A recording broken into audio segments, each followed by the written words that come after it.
Assalamualaikum warahmatullahi wabarakatuh. Alhamdulillah wa syukurillah wa la hawla wa la quwata illa billah. Allahumma salli ala sayyidina Muhammad wa ala alihi wa sahbihi wa mawala amma ba'd. Para pendengar sekalian yang dirahmati Allah, Ibnu Arabi, seorang tokoh sufi kenamaan di abad keemasan Islam, beliau berkata bahwa kalau ada orang yang tidak percaya kepada Tuhan, terlalu. Sebab Tuhan itu bisa dikaji dari sisi argumentasi. Pertama, argumentasi kausalitas. Saya ada karena ada orang tua saya. Orang tua saya ada karena ada kakek nenek saya. Kakek nenek saya ada karena ada nyang saya. Nyang saya ada karena adanya nyang dan nyangnya saya. Dan seterusnya sampailah kepada satu fakta bahwa seluruh manusia yang ada di muka bumi ini ada karena ada manusia pertama. Seluruh kita sepakat bahwa manusia pertama itu adalah Adam dan Hawa. Kemudian adanya Adam dan Hawa itu, ini jadi buntu. Ilmu pengetahuan kita buntu.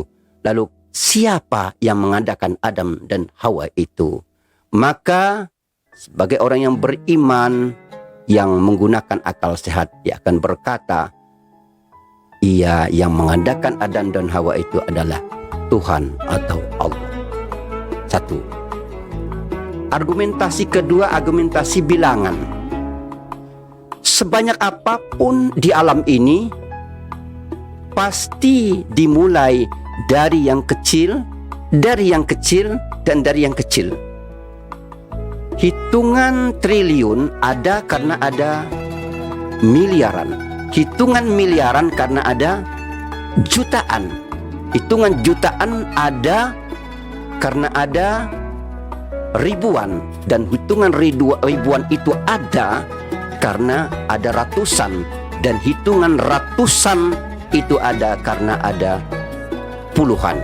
Dan begitu selanjutnya, hitungan puluhan ada karena ada hitungan satuan. Dan satuan ada karena ada angka satu. Satu hal yang tidak bisa dipungkiri bahwa satu itu dari mana? Tidak mungkin dari nol. Nol ditambah nol itu tetap nol.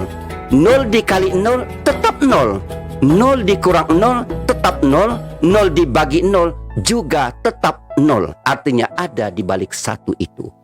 Siapa yang menciptakan satu itu? Dan siapa yang satu itu?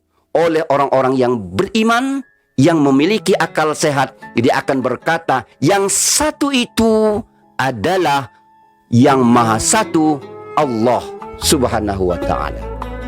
Logika kedua. Kemudian logika ketiga, yaitu keharmonisan alam.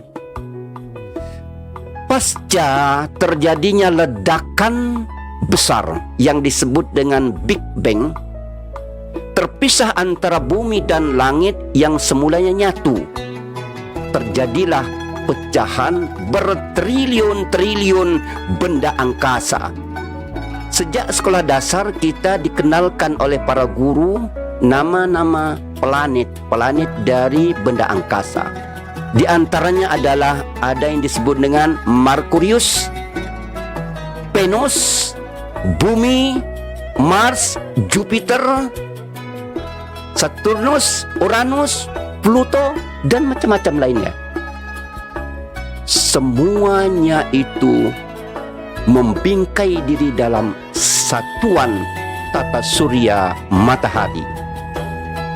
Semuanya aktif, tawaf, berputar, mengitari matahari. Tidak pernah terjadi tabrakan, saudara-saudara sekalian. Harmonis saja. Mengapa bisa terjadi hal demikian? Pasti ada yang ngaturnya. Maka orang yang beriman, yang pakai akal sehat, dia akan berkata, yang ngatur itu adalah Allah yang Maha Tunggal. Logika keempat menjadi argumen bahwa kita yakini beriman kepada Allah dengan akal sehat, yaitu pendekatan keunikan alam.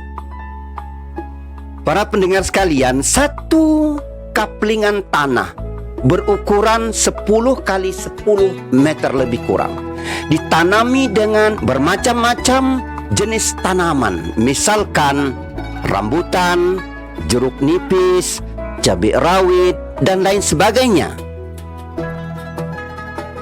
Semuanya subur dan berbuah.